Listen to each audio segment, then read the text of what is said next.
Alright, okay, thokozani bogogo nabomkhulu. UDabulamafu lo ukhulumayo nginsizwa kaSibeyi. Baba uDabulamanzi insizwa kaSilinda. Okay, sharp. Bengithi nje ngichazele kabanzi. Nginihlukanisele. Ngintshele i-difference kahle kahle between idlozi, ithonga nesithunywa. Right. Nasikhuluma ngedlozi, sikhuluma ngomoya obukhona from kudala emandulo. It's not umuntu wasekhaya oshonile, right? Nasibuya futhi ithi ngiqhazele ngesithunywa. Isithunywa naso umoya obukudala ukhona, but umoya lo osebenza ngesonto kakhulu, right? And then nasiyokhuluma ngamathonga, kula sizokhuluma khona ngabantu basekini laba abadlula, ne? Siqala kanje. Kuza njani ukuthi umuntu agcine sekathwasa idlozi? Right.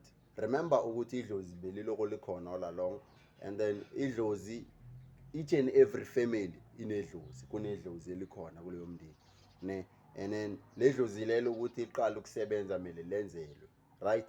So emandulo sithi kudala bebathwasa abantu, ne?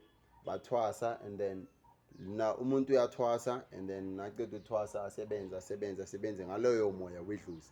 Nakashona loyo muntu uba yithonga lefe lasemzini. So wena olandelayo okumele athwase, this is what's going to happen.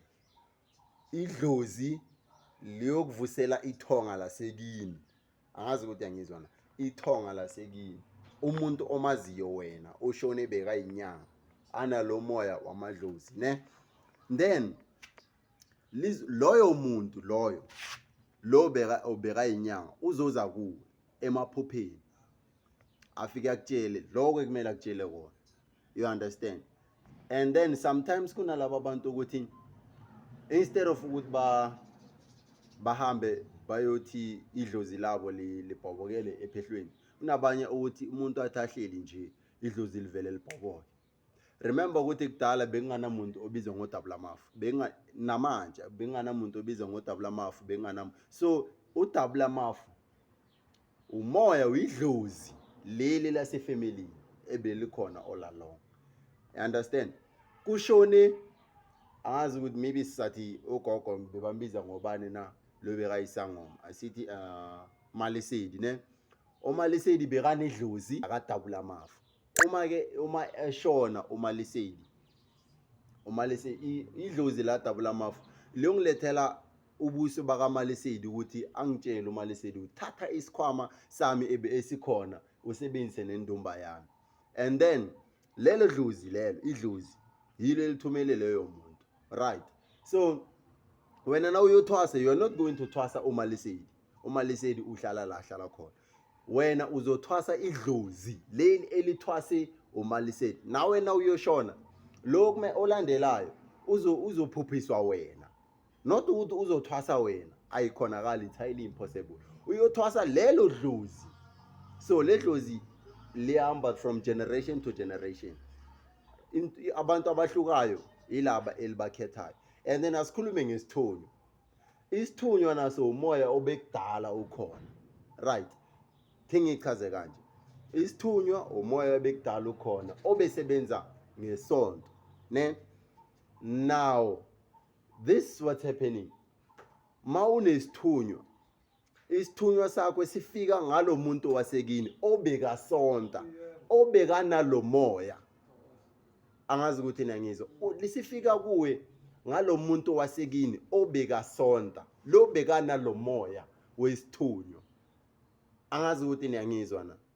So kwamele uqale ukwazi ukudifferentiate idlozi, isithunywa, lawo uzokwazi ukuqala.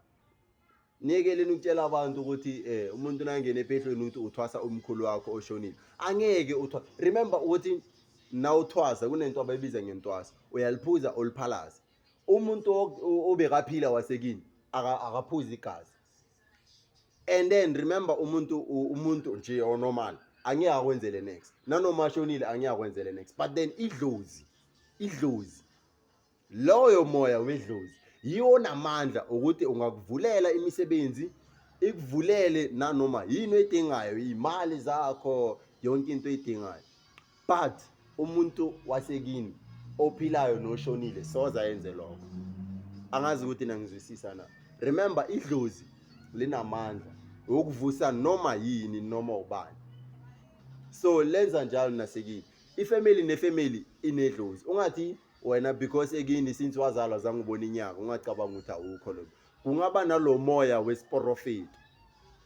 Umoya wesiprofeti of which idlozi lesonto elisebenza ngesonto not ubunyanga. Thokozani bogogo zindlondlo nendlondlokazi. Dabula amafu lo ekhulumayo. Ningangibiza ngawo wonke amagama nginandaba dabula amafu but ningalingi ningibize ngegama leli engazala ngalo lapho sebaza. Okay, ningathi Magidetsheni, dabula amafu, Nkanyamba, wonke la magama wamadlozi. Thokozani.